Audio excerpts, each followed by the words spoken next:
Aloha Blues fans, and welcome to the BlueNote Fan Report.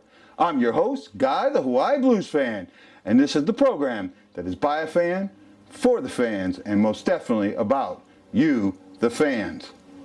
Blues had a tough loss against Vancouver on Thursday, and on Saturday afternoon they'll be taking on the Montreal Canadiens for the second time. Before we talk about the games, this is it. This is your last chance. I'm giving away two tickets to see the Avalanche play the Blues. The Avalanche are hot. This is going to be a playoff matchup in my eyes. At some point, the Blues are going to meet Colorado in the playoffs. This will be a good game to see. It's on October 21st, Monday at 7 p.m. The way to win the tickets, it's easy. You find the BlueNote Fan Report on Facebook. You like the BlueNote Fan Report if you haven't already, and then you find the pinned post, which will be this video, and then there's 3 more videos where I've talked about winning the tickets. Like those videos, like this one, like those videos, you get 1 entry per video, and then put the hashtag that's flashing below me, put that hashtag in, and tag 2 friends. You do that and you're entered. I can't wait. I hope, I know some fans, big fans. I can't wait to hear all about your time at the Blues versus the Avalanche. So let's get into the games. Vancouver was in St. Louis for the first of a 4-game homestand. This was a pretty good game. It had some good, had some bad, and had some ugly. So let's talk about Vancouver versus St. Louis. First period, Robbie Fabry stays in the dirty area and at 14:25 is able to get his first goal. Blues and the Canucks traded shots. Shots were even, about 8 apiece.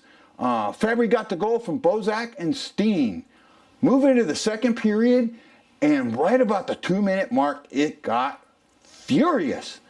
For a minute and a half, this happens. Vancouver, Ferland scores his first of the year at 2:04 from Suter, famous name for us, and Edler getting his third. Then, while they're announcing that goal, at 2:47, Pietrangelo, the captain, snipes one on a kind of 2-on-1 and ad-man break from Sundqvist. Sundqvist puts it right in the right spot, and captain buries it. That's at 2:47. Then at 3:34, a minute and a half from when Ferland scored his goal, Tarashenko, he gets his second of the season by being in that dirty area. Good point, Blues. Stay in the dirty area. He gets that from Schwartz, who gets his 5th assist, and from Shin, who gets his point in his 6th straight game. Unfortunately, Schinner doesn't get a goal. So the period then at 13:22, Mr. J.T. Miller. I told you I was worried about him. He was a player to watch out for. He gets his 4th from Mott and Myers. We end the second period, 3-2. In the third period, the Blues started this period off very, very well. They were at 20 shots. At the time that this goal happens, at 12:05, they're at a total of 23 shots. They allowed 3 shots in 7 minutes. They were really holding it down. But at 12:05, just as the 3-on-5 was expiring, Hovert from Peterson and Levo, I'm probably saying that wrong. It's a dirty goal in front of the net. Bennington had no chance. Blues tried to keep it out. It just popped in there. This ties the game up, and it stays tied going into overtime. Overtime, the Blues and Canucks trade shots, 2 apiece. Nobody can score, so we go to the shootout. This shootout is an absolute goalie. The goalies put it on a show, but the shooters didn't. There were missed pucks, there were bad shots. This one goes to the 6th round, and Levo, one of the assists, finally makes Bennington look bad, ends the game for Vancouver, a 4-3 shootout loss. Now that's kind of the good, goals, quick goals, all of that. Bad.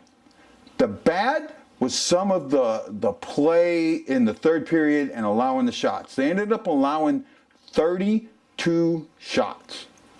32 shots, that's their average. Got to get that number down. There were questionable calls, and that's where the ugly comes in. But there were questionable calls left and right, and not scoring on that 5-on-3. The Blues have not scored a 5-on-3 in the last 17 attempts. So 0 for 17. Our last 5-on-3 goal was in 2016. That is a bad stat. The goalie interference. BluesRant.com. I am not a fan of them. I'll admit that. But they put up a video, and I'm going to show it here. And it shows you why this should not have been called. I think it's Blaze. Blaze gets pushed into the goalie. This should have been an interference on Vancouver and then an instigating on Vancouver. That's just one of the incidents that happened. Earlier before this, Fabry gets a hooking penalty where he's trying to pull a stick out. What Peterson does is he bends over like this to hold the stick and pull it out of Fabry's hand. That is embellishment in my eyes. That should have been called, not the hooking. Early in the first period, O'Reilly gets put in the box for a very questionable tripping. There was a lot of embellishment. And then in the overtime period, Vancouver tripped somebody, and that ref's right there and just lets it go. The refs did not call a very good game, and it just seems like, and this is why I think they should have another referee that's a video referee for procedural calls. A procedural call is something that is not his judgment. Okay, you're going to call the interference. Well, you know what? He got pushed into it, so that's also an instigating or an interference with it to make him the penalties fair. And then the Blues got a bench minor for arguing it. They were right. You should not get a bench minor for arguing when you're right. My opinion. Berube called a timeout in the second period. I thought it was well called. He got the troops rounded. This wasn't completely on the coach, but losing, this is the ugly. This is the third or fourth 2-goal lead we've lost this year. You can't keep doing that. We got to stop it. Power play, St. Louis was 0 for 5. Vancouver was 0 for 4.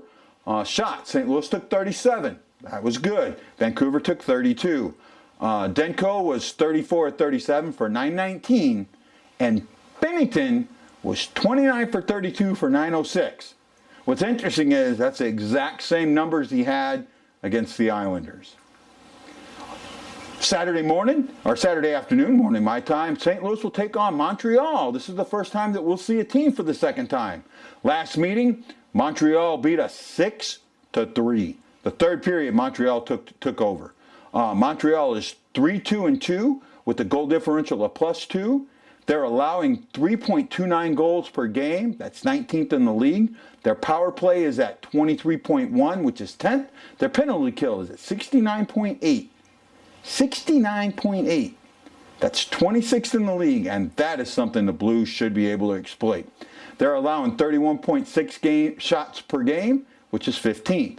Our Blues, as most of you know, are 3-1-3 with a goal differential of -2. I think it's -1, but they count a goal against for the shootout. That's the way they do it. Goals allowed per game are 3.29, which is 19th. The exact same number as Montreal. They're tied for that spot. Power play 21.1, 15th. The penalty kill 94.1, second overall. First is Vancouver. That's good. If they can keep that number, I don't think that they're going to keep that number, but if they can figure it out and have that penalty kill at that number, that is great. They're allowing 32.6 shots, which is 21st in the league. I really hate that. Our Montreal players to watch are Corey Price. Again, he dominated in the third period of the last game. He is 3-2 with a 906 and a 2.79 goals against average. Gallagher, Duran, and Domi each have 7 points, and Armia's got 4 goals.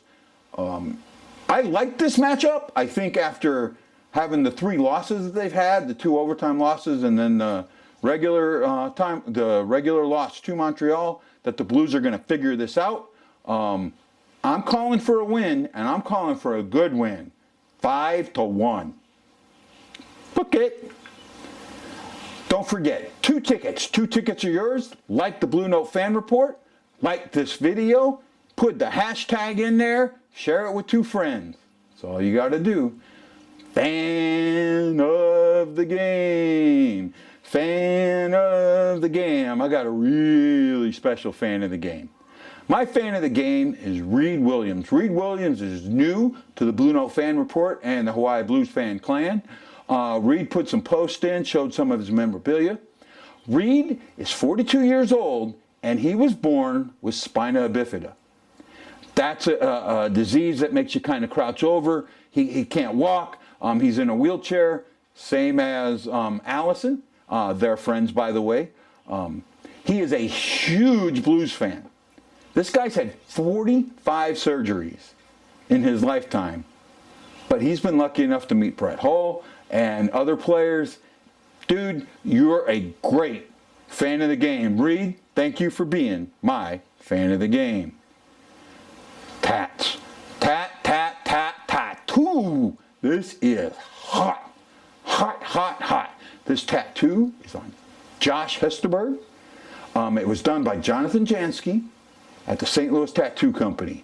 And another Stanley Cup tattoo, but look at the way this one's kind of tearing out of the skin. The yellow around the cup, the blue note. I mean, this is one of them that, this would be in my book of, yeah, I might get a tattoo. This is kind of a design I would take. Josh has got a few other tattoos on his body, and he gets them all done at the St. Louis Tattoo Company. Tells me it's a great place to go. Check it out if you want to get a tattoo. Pet of the game. Our St. Louis Blues are the Stanley Cup champions, so why not feature a champion bitch? Yep, I said that. Champion, walk away in Honduras front page, also known as Paige, is a 2-year-old Doberman Pinscher, and this dog is absolutely beautiful.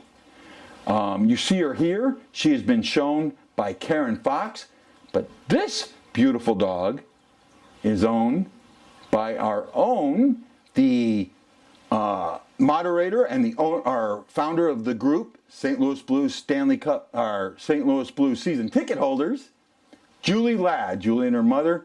Paige is a beautiful dog, and I can see why. She is a champion.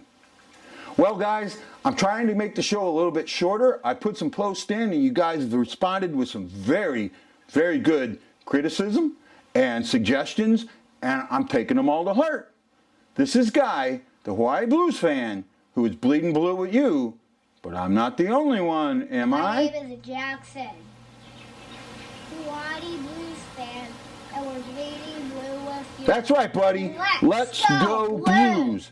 Jackson, by the way, happy birthday, Jackson. His birthday was yesterday. This is Guy, the Hawaii Blues fan, saying aloha, mahalo, and I'll see you on the next Blue Note Fan Report.